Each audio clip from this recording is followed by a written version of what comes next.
Welcome to church on this Father Day. I think it's supposed to be the warmest day of the year so far. So That's it. That's it. So today we'll continue on with the season of Pentecost, like half the year, and but it's a wonderful time for us to work in the teachings of Jesus, continue the Spirit. Today I'll be focusing on a little bit of the Old Testament lesson, not Job, but Job. A person who went through great trauma in his life, but was able to approach God and hearing God's answer today. So also our thing to fathers. So let's begin our worship. I invite you to stand if you're so able. We'll sing All Things Bright and Beautiful.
Our first reading is from Job. The Lord answered Job out of the whirlwind. Who is this that darkens counsel by words without knowledge? Gird up your loins like a man, I will question you, and you shall declare to me. Where were you when I laid the foundation of the earth? Tell me, if you have understanding. Who determined its measurements? Surely you know. Oh, who stretched the line upon it? On what word's basis sunk? Or who laid its cornerstone? When the morning stars sang together and all the heavenly beings shouted for joy. Or who shut in the sea with doors when it burst out of the womb? When I made the clouds its garments and thick darkness its swaddling band, and prescribed bounds for it, and set bars and doors, and said, thus far shall you come, and no farther, and here shall your proud waves be stopped. Our second reading is from 2 Corinthians. As we work together with him, we urge you also not to accept the grace of God in vain. For he says, at an acceptable time I have listened to you, and on the day of salvation I have helped you. See, now is the acceptable time. See, now is the day of salvation. We are putting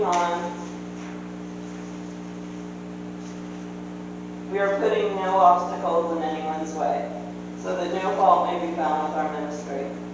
But as servants of God, we have commended ourselves in every way, through great endurance in afflictions, hardships, calamities, beatings, imprisonments, riots, labors, sleepless nights, hunger, by purity, knowledge, patience, kindness, holiness of spirit, genuine love, truthful speech, and the power of God, with the weapons of righteousness for the right hand and for the left, in honor and dishonor, in ill repute and good repute.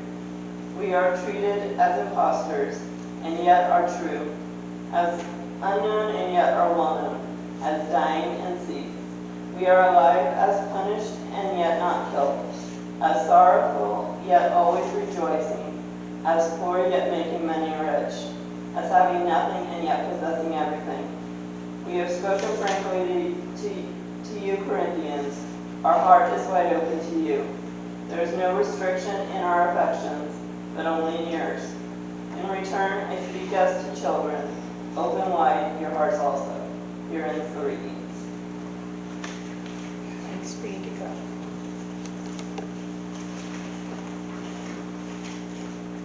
Our children's hymn is Love, Love, Love.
Take a seat here. I know they're coming.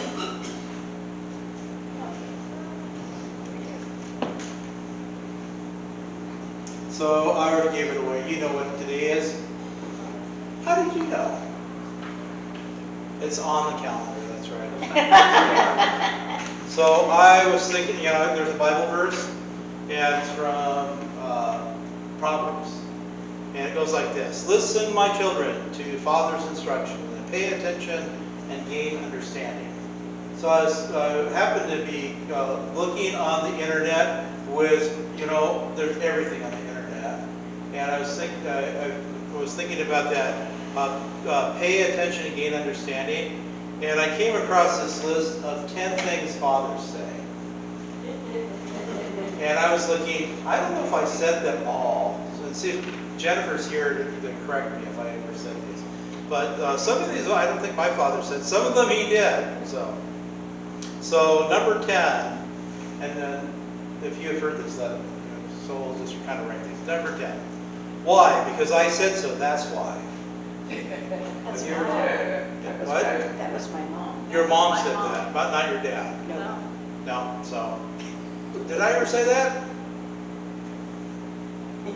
Jennifer's quiet. I thought this, I never said it, I don't think. Just wait till you have kids of your own. They said that? Okay. Did yours ever say that? Yep, okay. Number 8.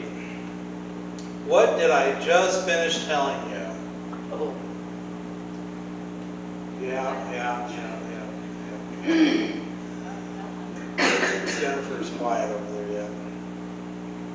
Number 7. This is going to hurt me a lot more than it does you. No, never said that. You've heard that. So I think I've said this one. Do I look like I'm made out of money? Yeah, no. Number 5. The things some fathers say. Not now, I'm watching the game. Oh, yeah. Some of you heard that. I've never said that, I don't think. Maybe he's just working on the sermon. So number 4. When you break your leg, don't come running to me. Well, that was Grandma. No. Grandma did that. Grandma used to say that? Okay. So, I think I've said this. No, we're not lost. Yeah. I've been turned around a lot of times. My mother said we're taking the scenic route. But you're taking the scenic route. Be quiet. Can't you see that I'm trying to think? No. So, and number one, according to this list. How should I know? Ask your mother.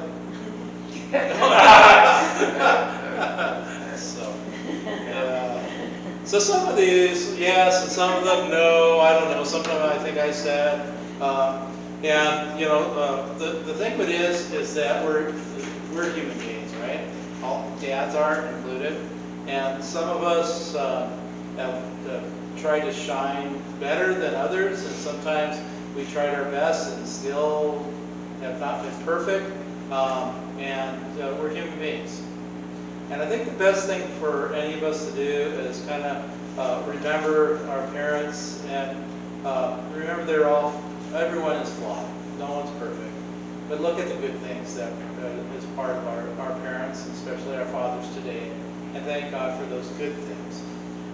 Because everyone's with fault, but also there's gifts that everyone can give us too. And today we honor those gifts that our parents have given us. God, though, is perfect. When Jesus talked about God, he said, Abba, and it means Daddy. And we do have a perfect and loving Heavenly Father. And all of us are blessed with that. So, well, thank you for coming up, and I hope I'm sure you'll give your parents, your father, a good Father's Day. So thank you.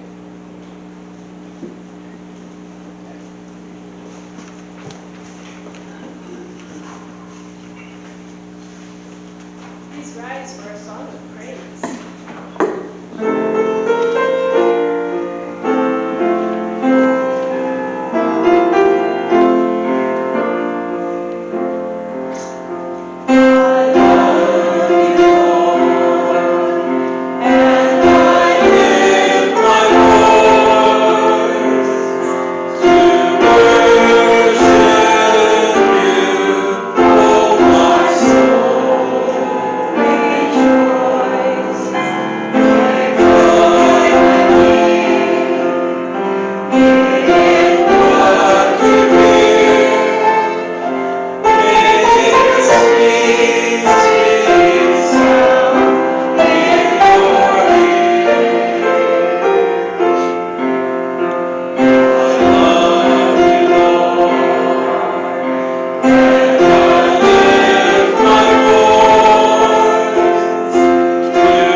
Holy Gospel according to Mark, the 4th chapter. When evening had come, Jesus said to the disciples, "Let us go across to the other side." And leaving the crowd behind, they took him with them in the boat, just as he was. Other boats were with him. A great windstorm arose, and the waves beat into the boat, so that the boat was already being swamped. But he was in the stern, asleep on the cushion. And they woke him up and said to him, "Teacher, do you not care that we are perishing?" He woke up and rebuked the wind. He said to the sea, "Peace, be still." When the wind ceased and there was a dead calm, he said to them, "Why are you afraid? Have you still no faith?" And they were filled with great awe and said to one another, "Who then is this, that even the wind and sea obey him?" The Gospel of the Lord. Thanks be to God. Please be seated, my friends. I hate it when I swallow wrong. Have you ever done that? You know, sometimes it's not so bad. Every once in a while, I'll be drinking coffee, and a little coffee ground will get in the back of my throat, and so it'll make me kind of. But it's really bad when you really swallow and it swallows wrong. There's people that study this and what all happens, and there's kind of these natural reflexes that we do. It's kind of this great tumult, great storm that happens in our body. And there's this gag of reflex that sometimes happens, and our body kind of goes into danger mode, and muscles react in its own way. I guess even like our heart kind of skips a beat or so when something like this is happening. It's kind of a convulsion, mini or can be major. So in today's Old Testament lesson from Job, we have Job who has swallowed wrong, kind of in a spiritual sense. He had a bitter pill to swallow too. And if you kind of read through that, he lost his wealth, his health, and even his family. So, and then he had friends that really weren't very helpful friends. And that's the most good part of the whole book. And so finally, in chapter 37, just before our reading today, he challenges God about it. And that's where he swallowed wrong. By claiming to understand God's power and wisdom, Job stepped beyond his boundary of what it means to be human. He kind of looked beyond to think he understood the mind of God. God answers Job out of a whirlwind, out of the tornado, not just a storm, a devastating storm. And God gives an answer. Maybe not the answer we're seeking, but God gives, and it takes 5 chapters for his answer to unfold. In the first part, chapters 38, which we start with, to 39, demonstrate God's wisdom in creation, and it brings Job to silence. That's the beginning of 40. And then the second part of his answer, chapters 40 through 42, God unfolds the power of creation, and through the power of creation, Job is led to repentance. So today's sermon is just but a small part of that answer to more that goes on. But I want to focus a little bit on that. The Lord answered Job out of the whirlwind. Who is it that darkens counsels by words without knowledge? Gird up your loins like a man. I will question you, and you shall declare it to me. Manifestations of the Almighty in theology is called theophanies, and they occur a lot in the Old Testament, to Abraham, to Moses, to the prophets. We hear of these. But the difference here and the others, oftentimes when they're given to the prophets, they're given for the whole community. They're given as a benefit for the people of God, all of us. Here, God gives a special theophany, a special manifestation in a private way to Job. And it isn't like, it's too bad, Job, you've been going through a lot of problems. That's out of God's power and majesty. He answers, not indifferently. He cares deeply for Job. He answers instead of just saying, well, yeah, that's your issue. He's not an indifferent God. He cares deeply for Job. So what is this dark counsel by words? And he's talking to Job. It's meaning a device that is not doesn't give clarity, but confuses the matter, darkens the matter. No longer do we understand. And notice that God isn't charging Job with wrongdoing. Who are you to question? He doesn't say that. There's no judgment passed on Job. You're going to walk in your belly, and he doesn't do that. He isn't chided for speaking. He neither approves nor disapproves. But God will have the last word, and he does. Speaking without knowledge, Job doesn't understand the fullness of God's plan. Neither do we.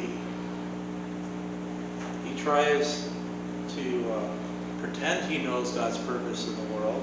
And I think in some ways we know God's total purpose as revealed in Jesus, to save the world, to bring, heaven to earth. There's some beautiful passages in the Revelation. Jesus, when all things were set right, God will wipe away every tear. Yeah, that's the final plan. But how that's going to work out, there's some indications, but that really is the living of our lives. The Lord is reminding Job of our pathetic human understanding of the big picture. We don't understand it all. And we can't think that we do. There's something bigger and better. And it's not a put down. It's a reminder of our finite human nature and God's infinite power. The gentle jab that God gives to Job is, okay, you want to debate? We'll have a debate. Gird up your loins. Get ready for action. It's sort of like how a wrestler would take on an adversary. Okay, get ready, get set, let's start in. I'll ask the questions and you answer them, Job. Job had challenged God.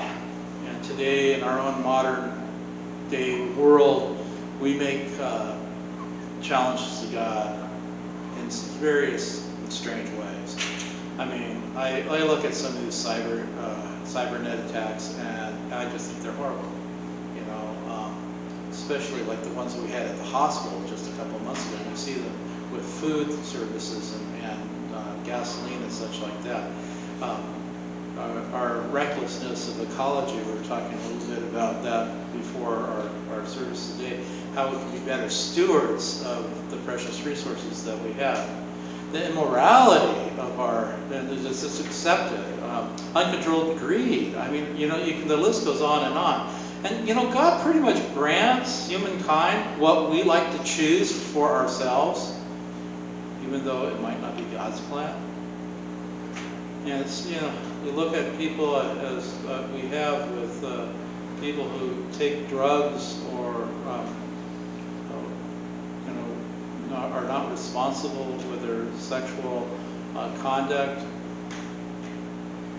God honors those choices, but they can wreck our lives. And we can achieve our selfish goals, but our purposes challenge God's ways. We continue to live in a world where starvation is still a reality, even though there's plenty of food. In fact, we waste enough. It's distribution that's a problem, isn't it? We continue to have prejudices, and sometimes in the news we get kind of the racial ones. But folks, I know people that are prejudiced sometimes because we're living in Klamath Falls. I think we're a bunch of country bumpkins, because we're not in a sophisticated area. So we're sophisticated enough. We've got our own problems, right? So, or political corruptions, and you've got to look very far nationally, internationally, or locally. Oftentimes respond by greed and countless other wrongs. And these are challenges to God. Challenges in time that are answered, as Job got an answer. As an example, the Romans, back in the time of Jesus. Jesus felt that iron rule of Rome. Rome, the one that was the conqueror, really was conquered by its own devices. That's the cause of its downfall. It challenged God and the universe to be a power, but like many other civilizations before and after, ultimately lost the challenge.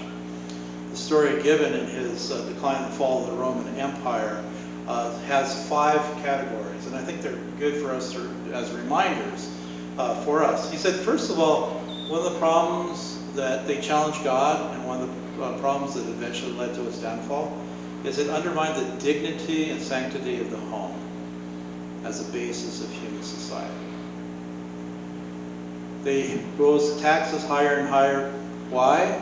For the spending on bread and circuses, not in what was needed. There was a mad craze for pleasure, and sports becoming every year more exciting but more brutal. There was building of gigantic armaments where the real enemy was within. It was the decadence of the people. And then finally it was the decay of religion. Faith faded into mere forms, and it lost touch with life, and it became weak to guide the people in the living of their lives. These were their problems. Maybe we can relate, but there's other problems we face day to day. Our own self-centeredness, our own lack of connection with God. There are various ways our human kind continues to challenge God in the universe. And I think sometimes we think, no one cares and do whatever I want. Time comes though, God says, thus far you've come and no further. As he said to the sea before. In his book, White Corpuscles in Europe, Alan Hunter tells of interviewing a man whom Hitler had kicked out of Nazi Germany because the man spoke against the dictator's policies. It was a few years ago. The interview took place while Hitler was still in power, and it was not only was he in power, he was winning battles at that time throughout Europe and being in control of more and more territory. Hunter reports the man who interviewed was relatively calm. And he asked, wasn't he worried? And especially, didn't all these successes of Nazi Germany frighten him? And the man said, of course, he was concerned. He said, I'm trying to do everything I possibly can. But he added, but I believe there is a God, and I can wait for his justice. There is a God. Job had questioned God's righteousness and judgment.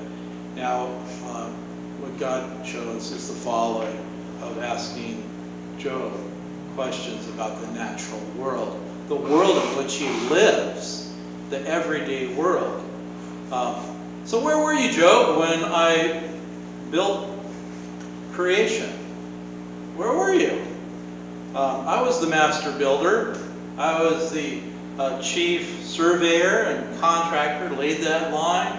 I was the master mason, created the world like the building of a house that included foundations and measurements, stretching the plumb line, the cornerstone, which could have been the base or it could have been the top, but I planted that cornerstone. Where were you, Job? Oh, you weren't even thought about, were you? Or, where were you when it was completed? And he says, the celebration happened, the singing of the heavens. heavenly choirs that extolled and applauded this work of art. They weren't other gods, but they were the angelic hosts, the constellations of the universe. And so on and so forth. In the next few chapters, God will ask one after another. So he'll say, where were you when the seas were formed? Where were you in the light and the darkness? Where were you with the snow and the rain and the ice? Where you were in the ordering of the movements of the constellations of the heavens? Where were you when I formed those clouds? And this will wear Job down, one after another after another, till he admits the sin of his presumption in daring to challenge God. We don't understand at all. We don't even understand ourselves. How can we understand God's ways without revelation? Today's gospel lesson helps set the stage for this next part in Job. The stilling of the storm presents Jesus as completely in charge of nature as God is. He's sleeping on his pillow, steering the ship. He has no problem. There's this violent storm going on. And so this remarkable man, Jesus, not only chides the fear of the disciples, but he rebukes the wind and tells the sea to be still. At our house we have 3 dogs. They're little puppies. I think 2 of them are hellhounds, but they're called chihuahuas. And they love to bark. Oh my goodness, they bark at everything. I'll come home, and what do? They bark at me, right? I'll go out to the garage, just go out the garage and come back from the garage, and they'll bark at me. And so what do you say? Quiet, shut up. And usually they do. That's what Jesus is doing here. It's sort of like the storm is his pet storm, and it's kind of going off. It's spouting and barking like a little chihuahua. And the words here, sometimes we kind of couch them in, oh, peace, be still. It sounds kind of good to our souls. But actually, it's like what you tell a dog. It's literally quiet down and be muzzled. It's like, you're acting up, little dog, little stormy storm.